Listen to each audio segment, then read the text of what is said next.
Hi everyone, I am Won Lee. I am talking about characteristics of a dataset. There are two characteristics. One is mean and the other one is standard deviation. What is a mean? Mean is a single value representing the dataset. And standard deviation indicates how widely or narrowly spread the dataset. But besides those two characteristics, sometimes we need to show the distribution of a data set. So I will explain today chart. Okay, chart. That is simple thing. Okay, now let's look at the 82 data set we observed before. Okay, they are 82 numbers. The numbers is the processing time for a specific work. Among 82 numbers, the smallest value is 16. Where is 16? Here. And largest value is 33 here. So now, how are these 82 data distributed between 16 and 33? We want to know distribution. Say the mean is 2465 and the standard deviation 4.09. Okay. To examine the distribution of 82 values between 16 and 33 at a glance, first divide them, these numbers, into 6 intervals, classes, such as 15.5 to 18.5. Second class, 18.5 to 21.5, and so on, up to 30.5 to 33.5. There are 6 classes. Then count how many values in each class. Okay, then we get frequency distribution table. Let's look at the each interval class. I use decimal value here, 15.5, 18.5.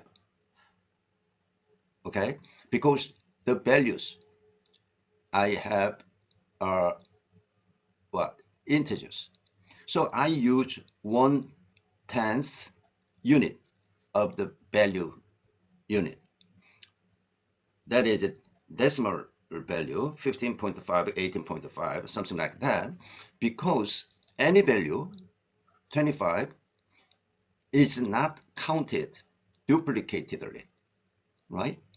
That's why we use here in this example decimal values. Using this table, frequency distribution table, we can generate a bar chart, which is histogram. We can get this histogram, 15.5, 18.5, they are 7 values in this interval, and 11 values in 18.5 to 21.5, and so on. Okay? Next, if the frequency of each class is expressed as a relative frequency, percent, the resulting table is called relative frequency distribution table, and the corresponding graph is called relative frequency histogram. This is a relative frequency. 7, you know, relative frequency, 7 over total, 82, is 8.5. 11 over 82 is 13.4 here, and so on. Then we get this kind of relative frequency histogram. But the absolute frequency histogram and relative frequency histogram, the shapes are identical, same, because I adjust the scale of vertical axis. This is vertical axis. I scale it here, 28. This one is 8.5. Before, we saw here 23, here 7. So when we adjust the scale of vertical axis, then the shapes of graph histograms are identical. See? You got it? Additionally, by smoothing connecting the midpoint of each bar, connect smoothly. This is a smooth curve. Okay? Then we can get a frequency curve here. This is a frequency curve, a simple line. This frequency curve shows distribution of the data set, right? So simply, sometimes we use this kind of curve for the distribution of data. Okay, the last one today is important, I think. The sum of height bars of relative frequency histogram is 100%. Well, we can express it decimal point, the decimal values, relative frequency, then the sum of height can be 1.0. But it is also possible to make some of the areas of the bars in the histogram equal to 1.0. That is, this area, some of these areas equal to 0 in this graph. How to do that? By converting the relative frequencies into decimal values between 0 and 1, and since the class width is 3, divide relative frequency by 3. In other words, relative frequency here, decimal value 0.085 divided by 3. Okay, this one 13.4 divided by 3. Sorry, 0.134.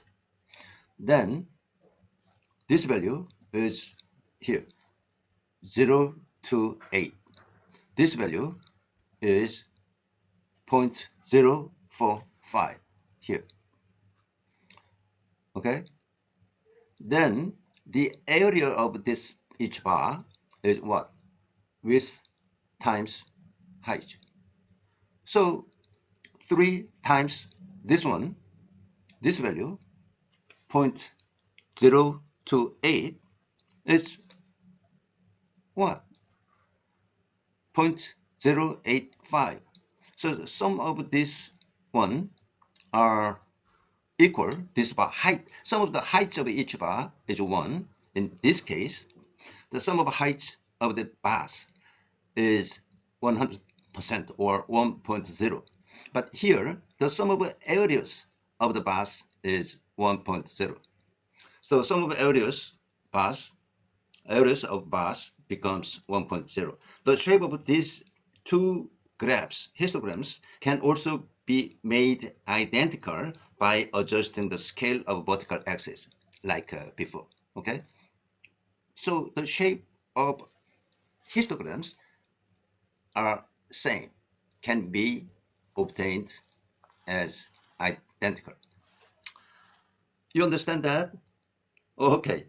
Understanding this kind of a story is very important because when we later learn about probability, what is probability? Probability is relative frequency. I will tell you later a little more. It will help you easily understand what a probability distribution is. Probability distribution is important in statistics. Since the population is what? The group of data, unknown data, big one, is also a collection of data. It is naturally has some distribution. If you have some data, then that data has some distribution. However, because we do not know the data values for the entire population, we cannot determine its distribution, population's distribution. So we assume the distribution of population. Okay, that also I will talk about that later precisely. Okay, how about this? Okay, I'm stop here today. All right, thank you. Bye.